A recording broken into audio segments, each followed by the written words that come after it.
28 years old, pregnant, and engaged, but the child developing within me isn't my fiancé's. I misled him, telling him it was. I confessed to Jason with tears in my eyes, swearing the baby was his. But the reality is more devastating than infidelity. The truth is, the father of my unborn child is not just any therapist, but an older man who could be my father. A person I trusted with my deepest secrets. A person supposed to help me heal. Yet I found myself breaking in his arms. Now he knows about my deception, and appears to be falling apart.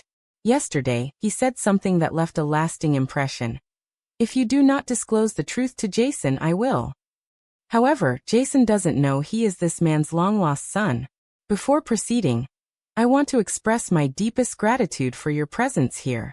To those who have subscribed to this channel, your support means more than words can convey. And to our new and returning viewers who haven't yet subscribed, I eagerly look forward to you joining us. Your backing propels this platform's progress. Kindly avoid omitting your opinions in the comments section.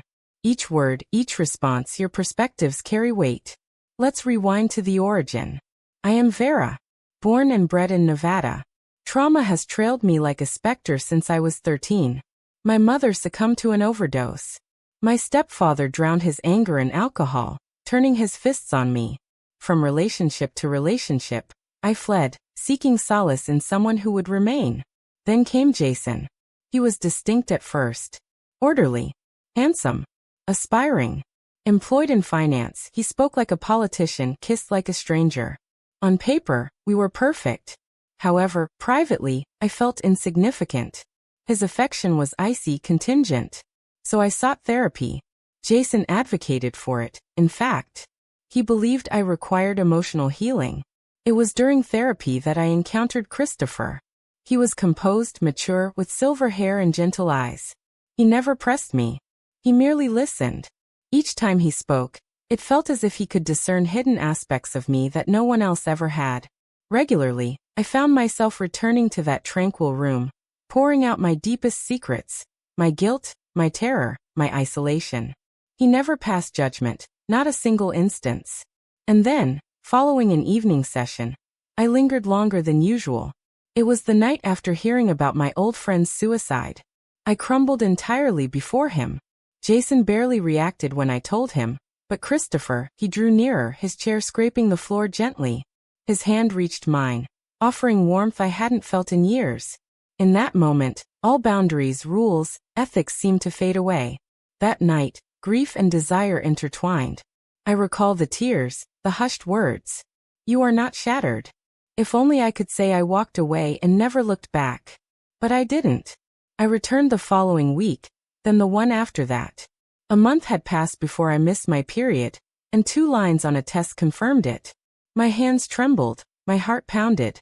For over 3 months, Jason hadn't touched me, but now I was pregnant. Told him a falsehood to keep him, so I spun the largest lie of my existence. Striding into the living room, I displayed the test and declared, "We're expecting a child." A grin graced his face for the first time in weeks. However, behind my back, Christopher was tumbling. He initiated messages, calls, please to rendezvous outside therapy, stating things like, "This baby alters everything." Eventually, he unexpectedly appeared near my apartment.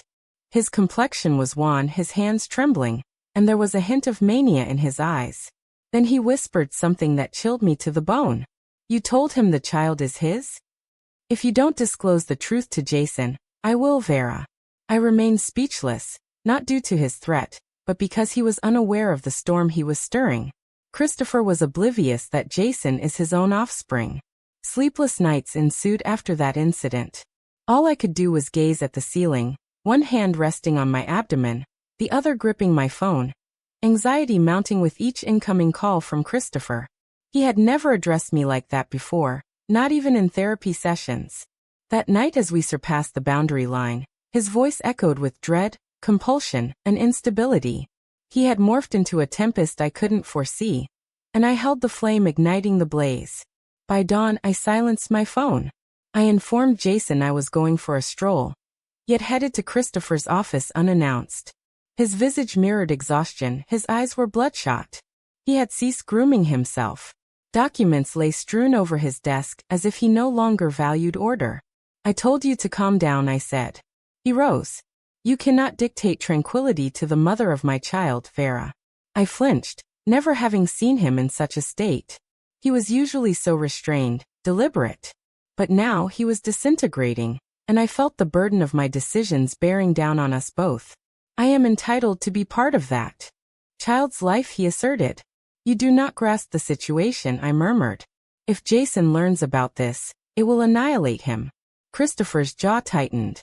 Do you think I care about that man's emotions? I stood motionless. You should have cared, and I did express that. The reason is because Jason is your son.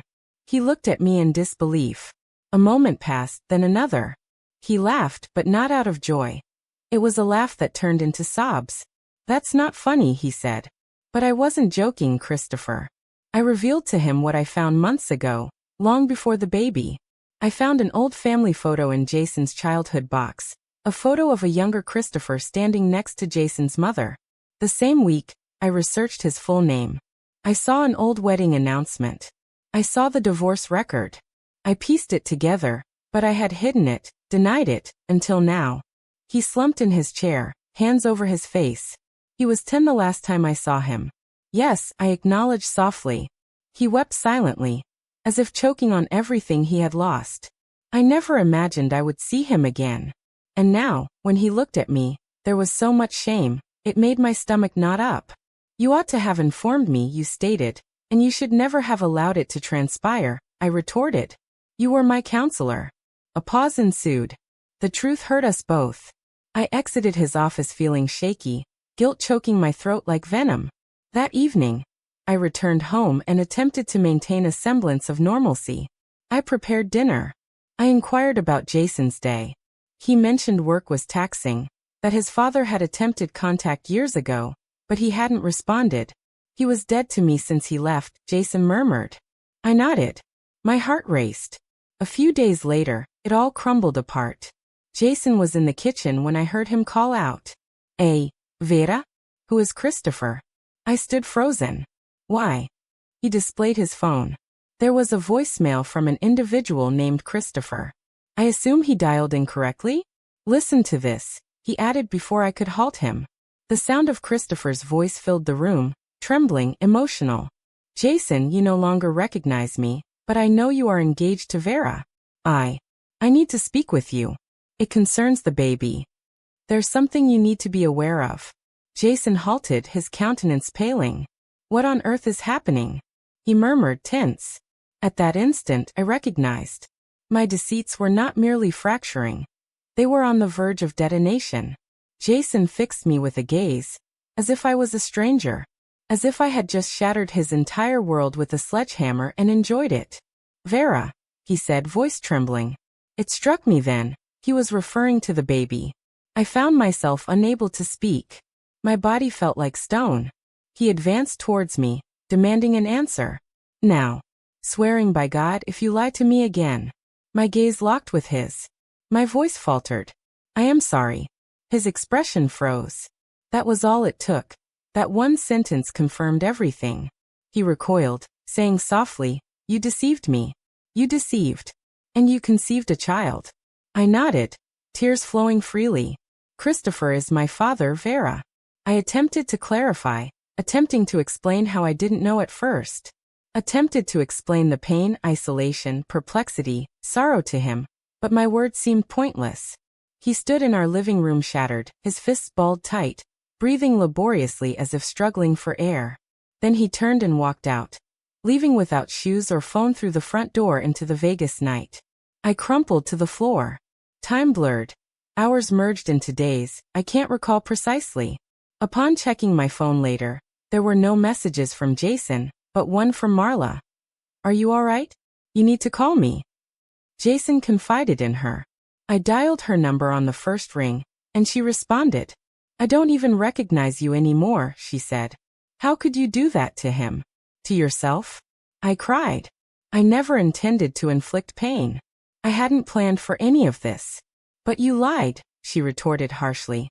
And you made me part of your deceit. I supported you, Vera. She ended the call. A few days later, I discovered Christopher had been hospitalized. He admitted himself into a mental health facility following a mental collapse due to the accumulated weight of remorse, embarrassment, and the repercussions of his actions, not just towards me, but also Jason, the baby, the desertion, the wasted years. It was an unbearable burden. As for Jason, he never returned.